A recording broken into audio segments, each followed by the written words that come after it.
Je vais prendre quelques minutes pour vous expliquer le secret derrière la pose des bordures dans une courte pointe. J'ai ici un format miniaturisé, mais on va prendre en exemple que c'est un format lit simple, donc 60 pouces de haut par 80 pouces de haut. Comment on fait pour aller installer les bordures?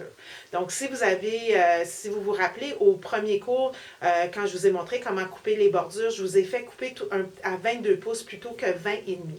Vous devriez avoir le réflexe de toujours faire ça quand vous lisez un patron. Si on vous dit que la bordure devrait mesurer 82 pouces et demi, coupez-la 2-3 pouces plus grand au cas où que votre quart de pouce ne soit pas parfait. S'il est un petit peu trop petit, votre pièce va être plus grande et si vous coupez à la bonne grandeur, malheureusement, le tissu ne s'étire pas, donc vous allez être mal prise. Donc, laissez-vous un peu plus de jeu. Et c'est ici qu'on va faire les ajustements. Donc, la première chose, on a tendance à vouloir poser une bordure en haut et en bas, garder la bordure de gauche et droite par la suite pour l'esthétisme. Parce que quand vous avez une courte pointe sur le lit, vous voyez le côté plus, donc c'est préférable que la pleine longueur soit à cet endroit-là.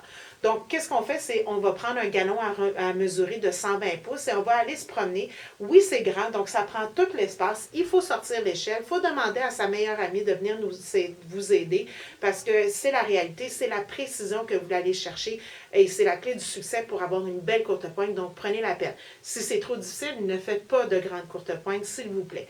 Donc, on va aller mesurer en haut, mesurer au milieu, mesurer en bas. Et on va aller chercher la mesure jusqu'au 8e près. On va prendre la moyenne des 3 largeurs parce que ça peut très bien être 60 pouces et demi ici, 60 pouces et quart au milieu et un autre 60 pouces et 3 quarts même en bas. Comme je vous ai dit, le tissu, ça bouge, ça a une vie par lui-même, ce n'est pas du papier, donc il va y avoir des petits ajustements. Si vous commencez, on ne veut pas commencer à réduire au plus petit. On a 60,5, 63 quarts je ne me rappelle plus ce que j'ai dit, mais bref, on ne va pas commencer à les recouper pour avoir le plus petit.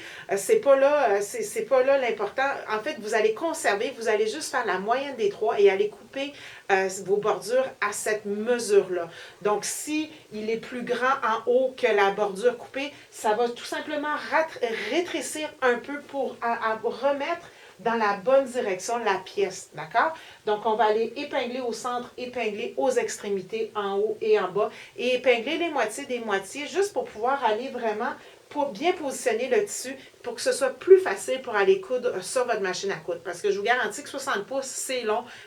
Plus c'est épinglé et plus on est sûr que c'est bien réussi du premier coup. Si vous ratez, il faut tout recommencer, et ça, c'est assez... on n'aime pas ça. D'accord? Donc, on va vraiment bien faire ça. Ensuite, on va aller presser et envoyer les valeurs de couture vers la bordure. Donc, ça, c'est la première étape.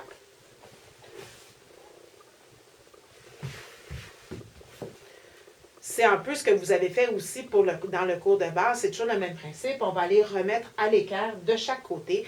Et on va aller de nouveau prendre la mesure à gauche, au milieu et à droite. Donc, encore une fois, on ressort l'échelle, on reprend le galon à mesurer de 120 pouces et on prend les mesures au 8e près et on fait la moyenne des 3.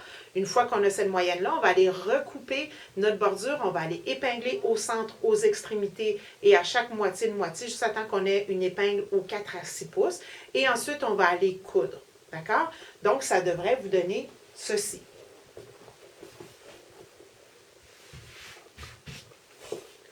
Donc, vous allez avoir le format que vous souhaitez en lit simple avec toutes les bordures tout autour.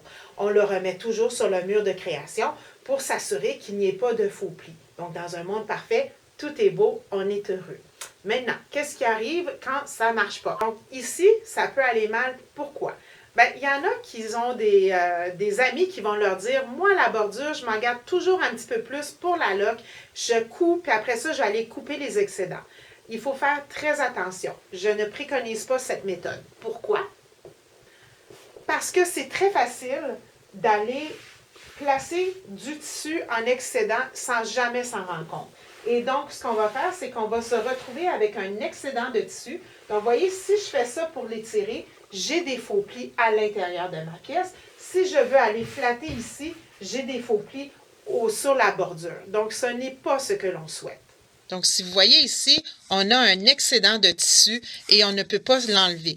Donc, ça ici, quand vous allez commencer à piquer la pièce, ça va être des faux plis garantis. Donc, dès que vous voyez ça sur votre mur de création, c'est qu'il y a trop de tissu dans votre bordure et il faut absolument découdre et recommencer. Et à l'inverse, si ma bordure est trop petite, alors dans ce cas-ci, ça peut donner l'impression que c'est moins grave, mais c'est tout aussi grave. Pourquoi? Avoir toujours tendance à rentrer vers l'intérieur. Donc, vous voyez ici, ça plisse, ici, ça plisse, ça tiraille en haut et en bas pour aller rétrécir ça. Donc ça, c'est de la friction constante, donc c'est une usure prématurée de votre pièce. Ça va être important de toujours mesurer, d'avoir la bonne longueur, de ne pas en avoir de trop, pas en avoir en moins, parce que c'est une usure prématurée de votre courte pointe à ce stade-ci quand c'est trop petit. Et quand c'est trop grand, on a une courte pointe qu'on ne pourra pas piquer sans voir tous les défauts.